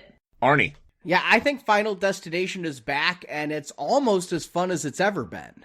I do agree with Marjorie, what you said earlier. A lot of the deaths didn't have the fun fake outs of the last one. And also, I missed the trope of death skipped this person, so we don't expect who dies next. We had that a little bit with Julia, but that was always a fun part of the previous ones is, oh, you expect person A to die and person B is who dies. And then the deaths themselves didn't have very many fake outs, like that classic death in part 2 with the fire escape that Marjorie mentioned. And then finally, after Eric and Bobby die, the fun is pretty much gone from the film. Stephanie's drowning is a retread of part 2. I'm sure it's intentional, but that doesn't make it any more enjoyable to watch. The entire climax is a letdown of catastrophes that lack any of the fun of the MRI machine, the garbage truck, or even the lawnmower. So, Final Destination Bloodlines isn't great. It's certainly not as good as 2 or 4 or probably even 1, but that doesn't mean it isn't fun to watch. Like I said, I enjoyed the family dynamic that mixed up the Final Destination formula, adding that people want to save each other out of love instead of saving their own ass. I also really liked Stephanie and Eric, a couple of the strongest characters of the entire Final Destination series. I think these are 2 actors to watch because they brought a lot to this movie and their characters that I think the script lacked. Unfortunately, the same can't be said about Bobby and Julia, who I thought were pretty awful, and we probably won't see those actors much more. And the deaths, I think, are bloody fun, pun intended. The opening at Sky Tower is clearly the biggest stunt they've ever done, and while some inexpensive CG prevents it from feeling real, the falling people, the humor of raindrops keep falling on my head, the impalings, the body burn, the bratty kid crushed by the piano, the maitre d' torn apart, a lot of fun. And then when Iris dies and the blood covers Steph's face, all the gore that comes out in these deaths, the way Julia's face distended as the Crusher mauls it, the MRI madness. And finally, though, the film's reflection on life and death struggles hit me harder than it should. And again, I'm sure that's because of what's going on with Stuart in the ICU right now, but Uncle Howard and Bloodworth's speeches really hit me.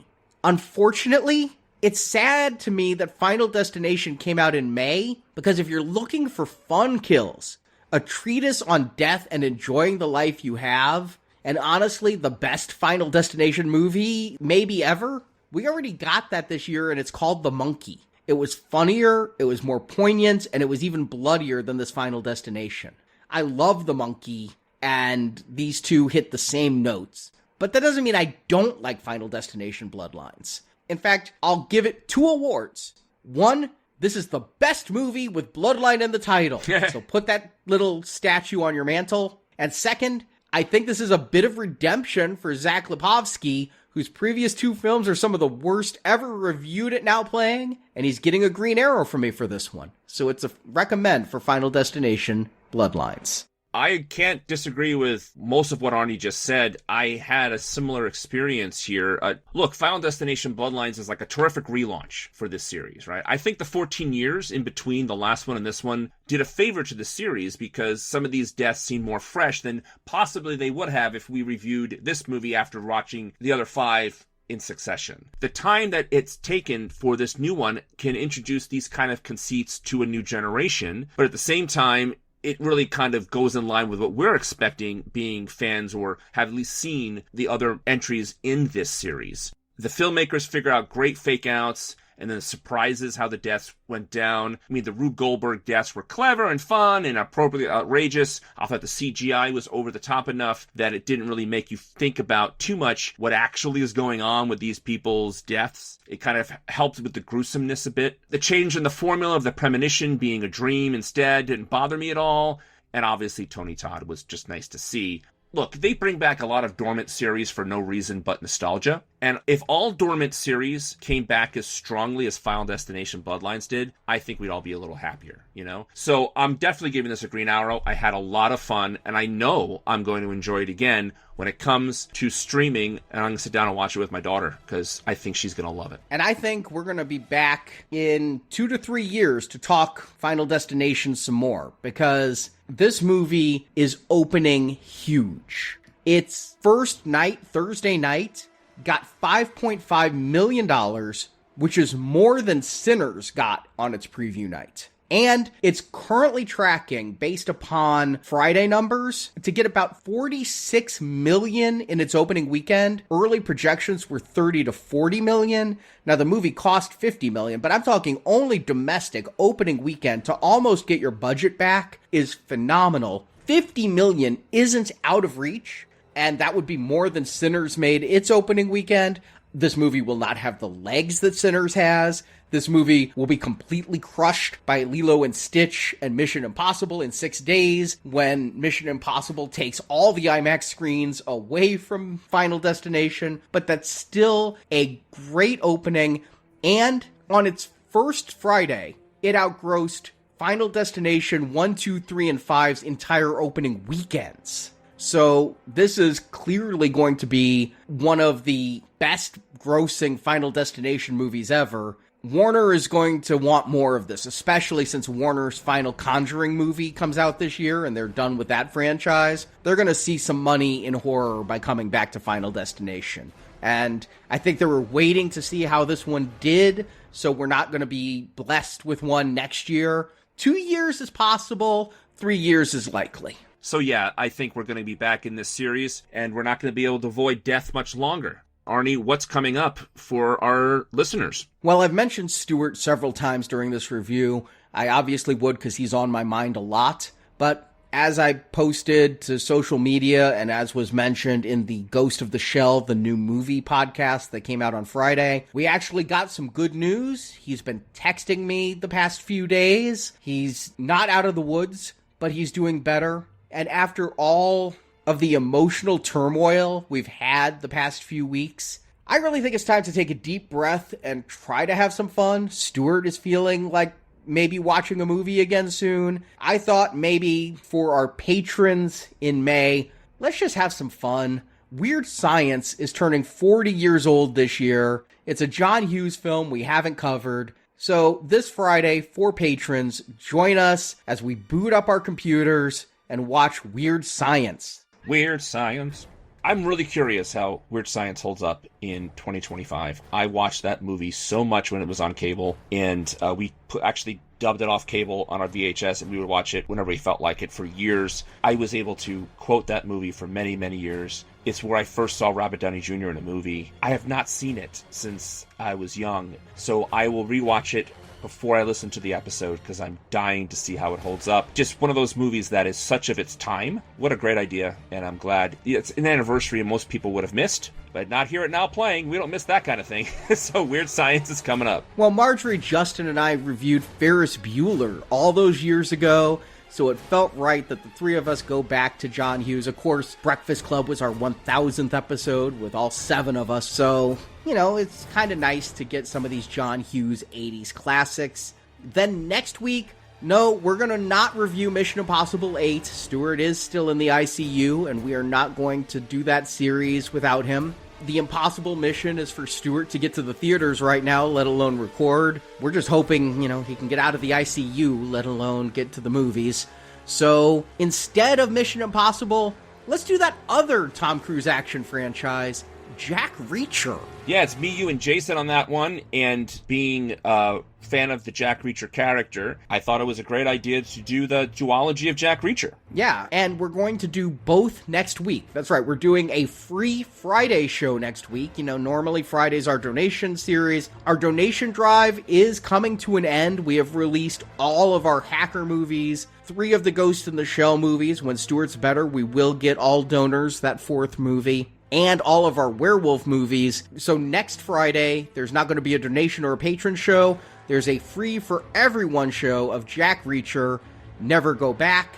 And then in 2 weeks, Brock, UI, and Jason go back to another franchise that's been dormant for almost a decade and a half, Karate Kid, with Karate Kid Legends. You know, after Cobra Kai started and then lasted so long, I probably shouldn't have been surprised we're getting another Karate Kid movie, but I am. This came out of the blue. And so I have no idea how they're going to work all that stuff in from what they just did on Netflix and I guess YouTube Reddit first. We're going to find out when we wax on and wax off about the Karate Kid series once again. So thank you for listening to Now Playing. Thank you for supporting Now Playing. Thank you for supporting Stuart during this time. For everyone who got the Stew Crew t-shirts, we appreciate all of you being part of the Now Playing community. So till next time, we'll see you soon.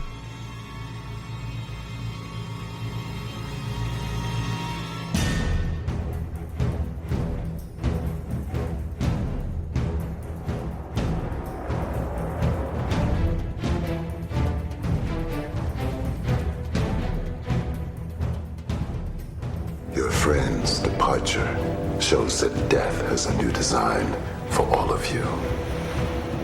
Now you have to figure out how and when it's coming back at you. But remember, the risk of cheating the plan, of disrespecting the design, could incite a fury that could terrorize even the Grim Reaper.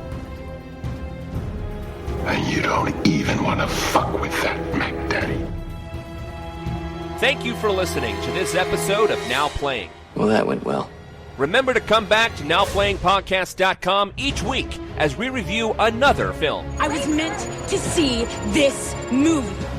And in the NowPlayingPodcast.com archives, you can find reviews of other films, such as Saw, Friday the 13th, A Nightmare on Elm Street, Halloween, Terminator, Star Trek, and many more, as well as individual movie reviews such as Man-Thing, Inception, and The Human Centipede. This is the beginning of the end. You can also follow Now Playing on Facebook and Twitter, where we post announcements of new episodes and where the hosts post mini movie reviews. Links to our social media pages are at NowPlayingPodcast.com. Hey, don't knock my fan base. Support from listeners like you help keep Now Playing operating. Fuck, I saved him! You can find a link to donate using PayPal at our website, NowPlayingPodcast.com. You're dead! You're dead! And you ain't taking me with you! Now Playing's Final Destination series is edited by Heath and Arnie. Let's go take a shit. Now Playing is not affiliated with New Line Cinema. The Final Destination series is the property of New Line Cinema and no infringement is intended. That is some spooky psycho babble. The opinions expressed on Now Playing are those of the individual hosts and may not reflect the opinion of Venganza Media Incorporated. You'll wake the dead. Now Playing is a Venganza Media production, copyright 2025, and no part of this show may be reproduced, repurposed, or redistributed without the written permission of Venganza Media Incorporated. All rights reserved. Don't worry. Once the others are dead, it'll come back for you.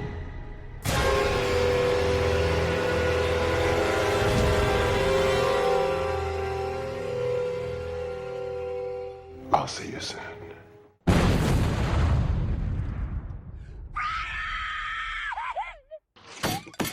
Today we're talking about Final Destination, Bloodlines, starring Caitlin Santa-Huanta. Is that Huanta? I would say Wanta. Yeah, that's what I thought. Caitlin Santa-Huanta. That sounds funny because it kind of rhymes. It sounds like Huttese. Wonga wonga.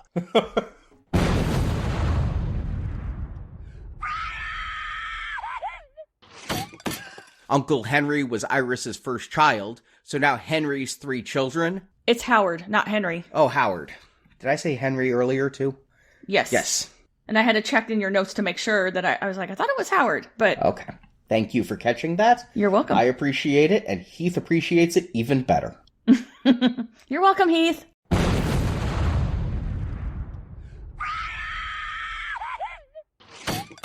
That's when Aunt Barbara, who married into the family, so isn't part of the bloodline, reveals Howard wasn't Eric's real dad.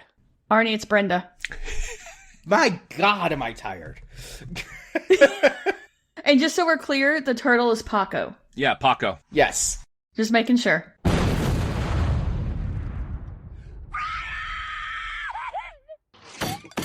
Julia was always next in line, and now it's Bobby's turn. It's Robert, not Bobby. I'm just kidding. I'm just kidding.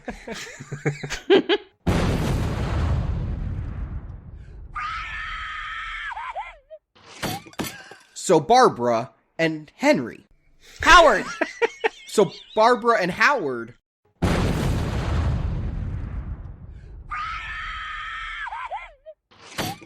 Like when Howard dies later on. Howard, right? You got it right, yeah. Yes, you finally got it right.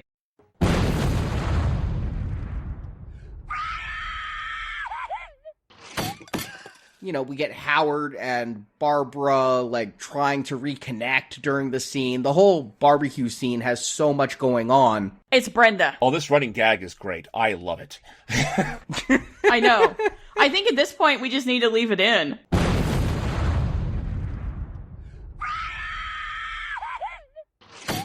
You know my favorite thing about this scene? We're gonna find out that Eric wasn't Henry's biological child. Howard. We're gonna find out that Eric wasn't Howard's biological child.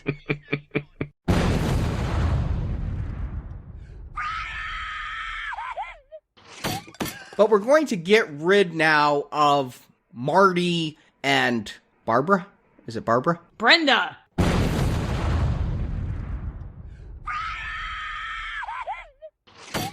Where this Jenny lives that Charlie has a date with for graduation. Mm-hmm. I just have a quick question. The one person that's in, like, less than 10 seconds of screen time, you remember her name, Arnie? Yeah, Jenny. Okay. Because they're talking about her with Julia earlier. Julia and Charlie are talking about Jenny. Oh, Arnie, you're not getting where she's going with this. You can't remember Howard and Henry, but you remember Jenny. That's where she's going with this. Correct me if I'm wrong, Marjorie. You were correct. Thank you for catching that. I was just floored that he got Jenny out, and I'm like, fuck! She was barely on screen!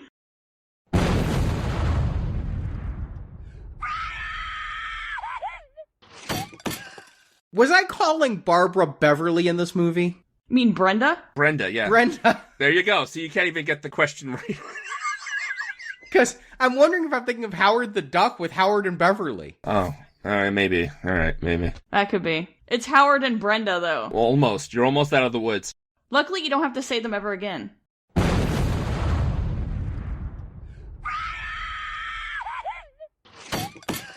I didn't enjoy, as you call it, Arnie, the climax at the cabin, which could be like a movie title in itself. Well, I think it's on a porn site somewhere.